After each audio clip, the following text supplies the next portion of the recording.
दोस्तों, आज मैं आपको सुनाने वाला हूँ मुल्ला नसरुद्दीन का एक किस्सा सुनाने से पहले मेरी आपसे रिक्वेस्ट है कि मेरे चैनल को सब्सक्राइब कर दीजिए और किस्सा पूरा सुने। बहुत मज़ेदार और हास्य व्यंग वाला किस्सा है, शानदार किस्सा है, बेस्ट ह्यूमर का किस्सा है। उसे लाइक कीजिए और चैनल को सब्सक्राइब ज़रूर कर दीजिए। तो हुआ कुछ यूँ कि एक बार मुल्ला नसरुद्दीन की शिकायत जहाँपनाह के पास पहुँची। तो जहाँपनाह ने उन्होंने बुलाया और कहा कि मुल्ला, ये तुम क्या कर रहे हो? शासन के खिलाफ़ ये जो काम कर रहे हो, राज्य के खिलाफ़ काम कर रहे हो, इसकी बहुत बड़ी सज़ा तुमको मिल सकती है। मुल्ला ने कहा, हुजूर, आप जो भी दंड देंगे मैं उससे स्वीकार करता हूँ, मुझे मंजूर है, बशर्ते कि मेरा दंड, मेरी सज़ा तय करने वाले कोई अच्छे लोग हों। आप तो बिल्कुल शामिल उसमें होंगे, लेकिन मेरे मामले को देखने वाले राज्य के सर्वश्रेष्ठ लोग होना चाहिए। और हाँ, पहले मेरा आरोप तो सिद्ध हो। अगर आरोप सिद्ध हो जाएगा, आप जो कह रहे हैं, तो मैं सज़ा भुगतने को तैयार हूँ। राजा ने दरबार बुलवाया और 7 श्रेष्ठ लोगों को, राजा को जो लगता था कि हमारे पूरे राज्य में ये श्रेष्ठ लोग हैं और ये सही निर्णय दे सकते हैं और बिल्कुल सही चीज़ों को समझ सकते हैं, उनको बुलाया। सभा शुरू हुई। राजा ने कहा कि बताओ मुल्ला, क्या कहना चाहते हो तुम अपनी तरफ से?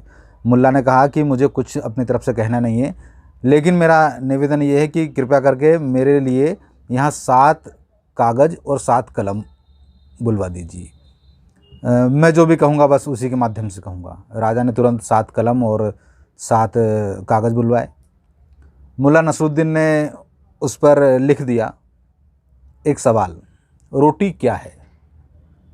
वो सवाल लिखा और जो 7 जज राजा ने नियुक्त किए थे, जो बिल्कुल जिन पे राजा को पूरा भरोसा था, उन सभी को वो कागज़ उन्होंने दे दिया और कहा कि आप मुझे इस सवाल का जवाब दे दीजिए और फिर मेरे पूरे मामले की आप सुनवाई कीजिए और मुझे जो भी आपको सज़ा देना है वो कीजिए। कुछ ही समय में 7 जो जज थे, उन्होंने रोटी क्या है इस सवाल का जवाब लिखकर दे दिया। मुल्ला नसरुद्दीन ने कहा कि महाराज, राजा जापना, आप जो भी कहिए, कि ये जो 7 सवाल हैं, आप ही इन्हें के पढ़िए, आप इनको पढ़ लीजिए और फिर अपन बात करेंगे आगे। तो राजा ने पढ़ना शुरू किया। तो राजा ने जब पढ़ना शुरू किया तो पहले ने लिखा रोटी क्या है का जवाब। तो एक ने कहा कि रोटी एक पौष्टिक आहार है। एक मंत्री ने लिखा कि रोटी जो है आटे का एक गोला है। एक मंत्री ने कहा कि रोटी जो है हमारे जीवन के लिए ज़रूरी है। एक ने कहा कि रोटी तो एक आम भोजन है जो जिसके बिना आदमी रह नहीं सकता। एक व्यक्ति ने कहा कि रोटी जो है चावल से उतनी अच्छी नहीं होती, चावल ज़्यादा श्रेष्ठ होता है, रोटी उससे कमतर होती है। एक ने कहा कि मैं इस मामले में बहुत कुछ जानता नहीं हूँ, रोटी और सब्जी और इसके मामले में ये बेतुका सवाल है इस पूरी उस घटना के मामले में। तो जब 7 के जवाब आ गए तो मुल्ला नसरुद्दीन ने राजा से कहा कि आप मुझे एक बात बताइए राजा साहब, जब ये 7 लोग आपने जो नियुक्त किए हैं, किस लिए?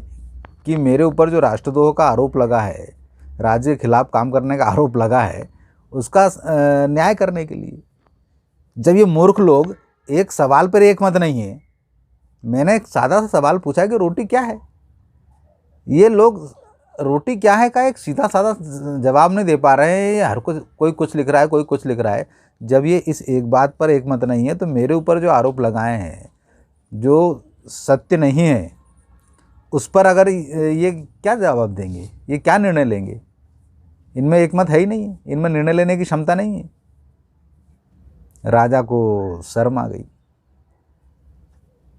राजा समझ गया कि ये मुल्ला के खिलाफ एक साजिश थी जिसमें मुझे फंसा लिया गया है। राजा ने उन 7 व्यक्तियों को कहा कि अब आप राज्य की सेवा से मुक्त किए जाते हैं। आप अच्छे हैं अपने स्वयं के हिसाब से, लेकिन अब राज्य के निर्णय में आपकी कोई उपयोगिता नहीं है।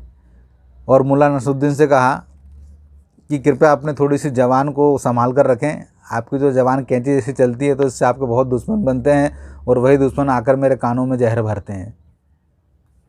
तो दोस्तों, ये थी मुल्ला नसरुद्दीन की हाजिर जवाबी की ये कहानी।